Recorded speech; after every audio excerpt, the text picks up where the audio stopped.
अभी लोकसभा के चुनाव आ रहे हैं। लोकसभा के चुनाव में आप सब लोग जानते हैं किस तरह से इंडिया गठबंधन बना है।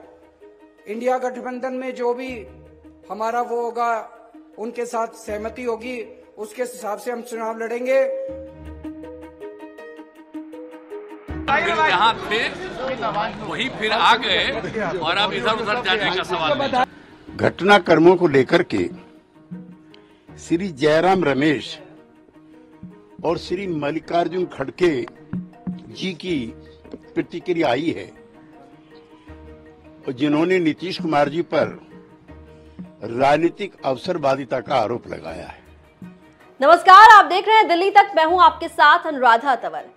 28 जनवरी को बिहार की सियासत में बड़ा बदलाव हुआ। बदलाव ये हुआ कि मुख्यमंत्री नीतीश कुमार ने अपने पद से इस्तीफा देकर दोबारा मुख्यमंत्री पद की शपथ ली। लेकिन इसमें एक बड़ा बदलाव था। बड़ा बदलाव ये था कि नीतीश कुमार पहले आरजेडी के साथ अपनी सरकार चला रहे थे और मुख्यमंत्री की कुर्सी पर थे, लेकिन उन्होंने लालू की पार्टी का साथ छोड़ बीजेपी का साथ अपना लिया और फिर बीजेपी के साथ मिलकर प्रदेश में सरकार बना ली और फिर से मुख्यमंत्री पद की शपथ ले ली। हालांकि ये 9वीं बार है जब नीतीश कुमार ने बिहार के मुख्यमंत्री पद की शपथ ली। लेकिन नीतीश कुमार सिर्फ आरजेडी से अलग नहीं हुए, वो इंडिया गठबंधन से भी अलग हो गए।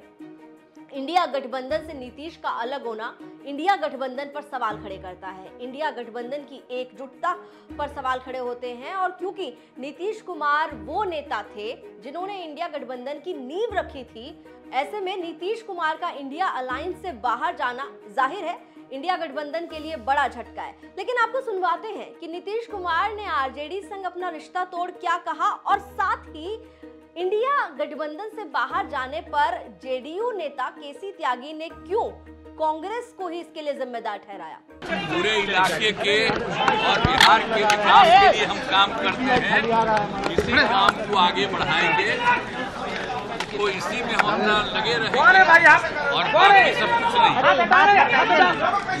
आप मालूम है ना भाई कि हम अलग हो गए थे, हम यहाँ हैं भाई। सबको एकजुट करके चाह रहे थे कि तेजी से तो सब कुछ कर नहीं रहा था, तो बेकारे हो ही गया ना।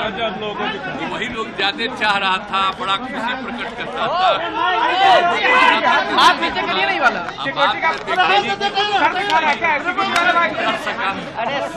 अब तो मुक्ति मिल गई। जहाँ थे वही फिर आ गए और अब इधर उधर जाने का सवाल नहीं। घटनाक्रमों को लेकर के श्री जयराम रमेश और श्री मल्लिकार्जुन खड़गे जी की प्रतिक्रिया आई है, और जिन्होंने नीतीश कुमार जी पर राजनीतिक अवसरवादिता का आरोप लगाया है। दरअसल कांग्रेस का एक कॉकस इंडिया गठबंधन के नेतृत्व को हड़पना चाहता था। 19 दिसंबर को अशोका होटल में जो बैठक हुई थी, उसमें एक साजिश के तहत इंडिया गठबंधन का नेतृत्व करने के लिए श्री खड़गे का नाम सुझाया गया था। इससे पहले मुंबई की बैठक में सर्वसम्मति से तय हुआ था कि बगैर किसी का चेहरा आगे रखे बगैर ये इंडिया गठबंधन काम करेगा। पहली शाम को श्री केजरीवाल जी के आवास पर जब ममता बनर्जी गई थी, तो उन्होंने बाहर आकर के प्रेस से कहा था कि कल की बैठक में किसी का नाम प्रस्तावित नहीं होगा। कांग्रेस के उसी कॉकस ने एक साजिश के तहत ममता बनर्जी के द्वारा उनका नाम सुझाया गया। यद्यपि श्री खड़गे जी ने बाद में उसको खुद ही अस्वीकार कर दिया।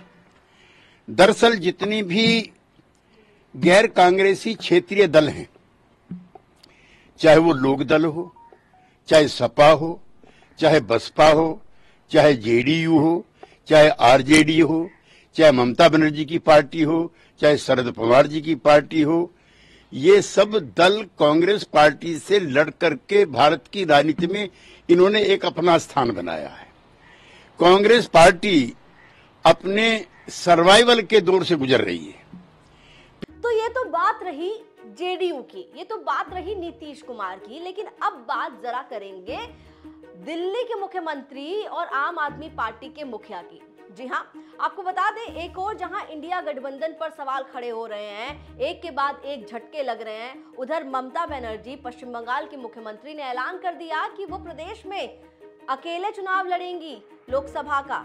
तो उधर नीतीश कुमार ने भी धोखा दे डाला। लेकिन अरविंद केजरीवाल जब हरियाणा के जींद में अपनी बड़ी रैली करने पहुंचे तो उन्होंने एक ऐलान किया।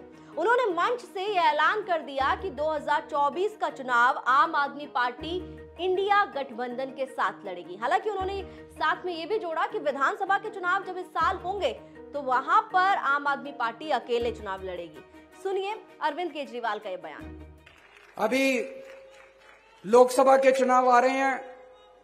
लोकसभा के चुनाव में आप सब लोग जानते हैं किस तरह से इंडिया गठबंधन बना है। इंडिया गठबंधन में जो भी हमारा वो होगा, उनके साथ सहमति होगी, उसके हिसाब से हम चुनाव लड़ेंगे। विधानसभा चुनाव 90 के 90 सीटों के ऊपर आम आदमी पार्टी अकेले लड़ेगी।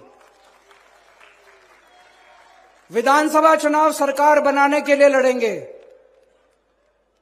अब ये नहीं है, तो बड़ा दुख होता है, इधर भी आम आदमी पार्टी की सरकार, इधर भी आम आदमी पार्टी की सरकार, तो बीच वालों ने क्या कसूर करा? आपके हाथ में है, बटन दबा के इस बार हरियाणा में भी आम आदमी पार्टी की सरकार बनाना। अक्टूबर में चुनाव है। अक्टूबर के चुनाव में 90 की 90 सीटों के ऊपर आम आदमी पार्टी चुनाव लड़ेगी और आम आदमी पार्टी की सरकार बनेगी।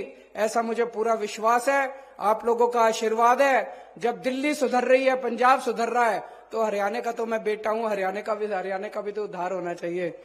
इंडिया गठबंधन बना भी लोकसभा चुनावों के लिए था और जाहिर है जिस तरीके से अरविंद केजरीवाल ने लोकसभा चुनावों में आम आदमी पार्टी इंडिया गठबंधन के साथ मिलकर चुनाव लड़ेगी ये ऐलान किया, तो ये इंडिया गठबंधन और कांग्रेस पार्टी के लिए जरूर एक राहत की खबर है। क्योंकि एक और जहां कई घटक दल अभी तक इंडिया गठबंधन को लेकर कई ऐसे बयान दे चुके हैं, जिसके बाद ये लग रहा है कि इंडिया गठबंधन एकदम टूट की कगार पे है। खासकर नीतीश कुमार का चले जाना तो एक बड़े झटके के तौर पर देखा जा रहा है और ममता बनर्जी को लेकर अभी तक स्थिति साफ नहीं हो पाई है। ऐसे में अरविंद केजरीवाल का ये कहना कि वो इंडिया गठबंधन के साथ हैं, ये इंडिया गठबंधन के लिए बेहद राहत की खबर है। लेकिन ये पहली बार नहीं है जब अरविंद केजरीवाल ने इस तरह का बयान दिया हो।